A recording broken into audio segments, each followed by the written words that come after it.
Lesson number 5, Childhood Dreams, by Miriam and Angelo Distefano. I had childhood dreams, several probably, but the ones that remained strong in my mind were about meeting my husband and living in the forest, totally surrounded by trees and nature. I envisioned myself as a guardian of nature. It was all very well planned out. I would pick the largest tree and build a treehouse at the top. The view was magnificent, and the sounds of nature were a comfort and blessing to listen to. I dreamed of swimming in a crystal blue ocean and bathing naked in a cool mountain stream. Well, eventually, as we grow up, we can sometimes forget about our childhood dreams. Maybe they seem too fantastical, unrealistic, or just plain out of the ordinary.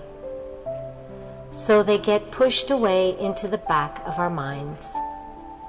Sometimes these dreams will resurface during special moments in our lives, and then just drift away again.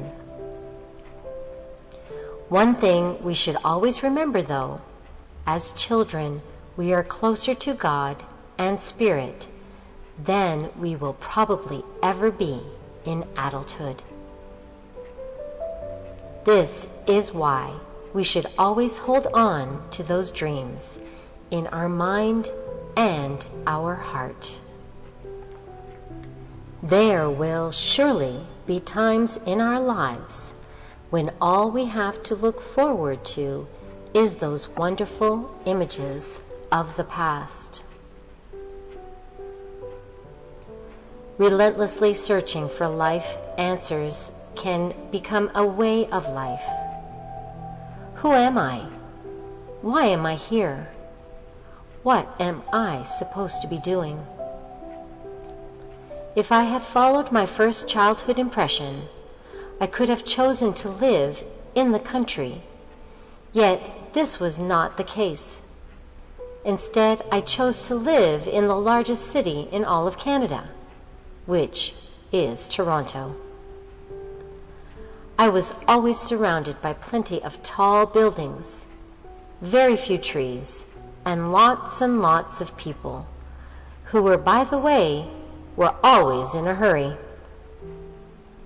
Thinking back on it now, I realize these surroundings did not cater to finding answers to those important questions I so desperately wanted to know about. City life was not giving me those answers and real impressions about what to do with my life. Hence, I was constantly confused and asking myself, why am I even alive? So I gathered my courage, saved every penny I could, and decided to take a trip to New Zealand and Australia. I just needed to feel alive, and I decided I would feel this way at any cost. In New Zealand, I tried everything: bungee jumping, skydiving, and anything exciting. Sure, it gave me a short-time thrill. However, it still left me feeling empty and confused. One thing Angelo taught me is just when a person reaches their lowest point in life, it is then that we turn to a higher source. It was then I asked God to come into my life, and guess what? He did. Then I finally understood what it was to be reborn. Every single day of my life just became better and better. It was when I visited Australia and met my husband Angelo there. After we decided to marry, he brought me to his home on Maui, Hawaii. This all occurred after I started to discover my spiritual life and began to nurture my spiritual self. Living in Maui with Angelo was an experience far greater than I could have ever dreamed. Each morning we awoke with the view of a spectacular sunrise over Haleakala Crater, while hundreds of doves and other birds sang with the morning dawn. This was our natural alarm clock. Living our daily transactions always brought us close to the ocean, where it would often splash dance up against the rocks by a constant airflow. With a clear view of upcountry, there was a formation in the distance that rose high up from the ground. Sometimes it was even covered with snow. There must have been a pot of gold on that big hill, for every day there could be seen a rainbow going right into that spot. Each day was a vision splendor, and I was being exposed to God's beauty and wisdom. More and more each day, I could feel my mind, heart, and spirit growing. As I opened myself up to all of God's beautiful creations, those questions that plagued my mind before began to be answered. The most important realization was that I truly was a child of God, and that there was no doubt He loved me. The archery range, where I trained almost every day, transformed my mental life into my childhood dreams I only dreamed about before.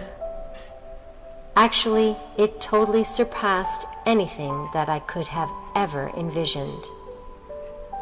God's supply is so great that this experience taught me a valuable lesson, which is to always dream with an expansive mind and loving heart. Not to set any limitations on ourselves, because God shows us that life can even be much better than we could ever hope to imagine.